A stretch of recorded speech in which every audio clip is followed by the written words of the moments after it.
een gabaygan wax oranay dhalinyaro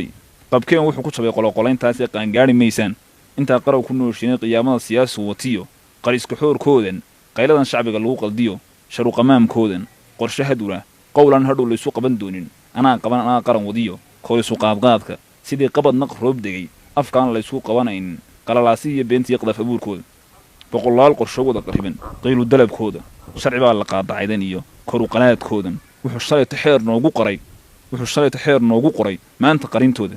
kii shalay xeerka fadhiyay markuu isagu qoray buu qoray maanta ma jiro hadal aan is qabanaynin iyo qariska xoorkoodan sidii dumar la wada qaba sirtaan la isu qarinaynin maalintii cod naga quurayaan hadal qurxoonaanta qorshahoodu maantu hirgalo qursigiyo beenta ku qaraabashada maatada iyo qarama soo tuuga qorweyn abwaan iyo haldoor qiimo jabintooda qofkii waxay maleegaan fahmana xarigu qoolkoodan qamuunyada islaamka iyo kufriga daba qamaamkooda waa waxay quruun iyo quruun nagu qaldaayeen qowdeeda ari waa yaqaan qulux la tuuraa misna waxaan aqoontiisu qaban qaabka loo wado ari qulux kama ilbaxay Soomaaliyeed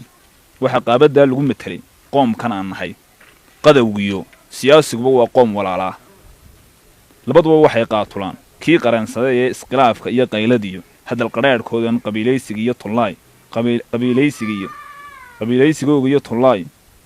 qabarku baaqooda idinka quluubtiina wacan lagu qasaayay qastigoodu waa inay bulshada kala qandheeyaan markay qolo cadhooto ay iyagu dhabu qadeeyaan qul la gooyo qoom wada rugmado dunida noo qiiqday qaxarkiyo dhibaatada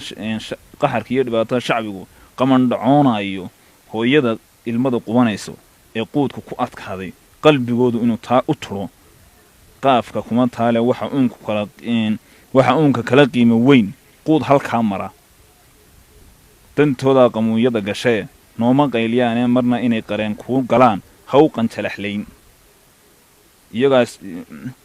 iyagoon wax noo qabanino qoobad nagu ooday inay weliba nagu qayliyaan waa qiyaasumee markay qayl dameeraad taweyn qonofka nuugayso kalsoonida qalbiga ugu jirta keentay qabarkaasi qoys iyo xigaal baynu nahay qoom walaalaahee ka qashaafa inay nagu qaldaan qowlal jaahiliga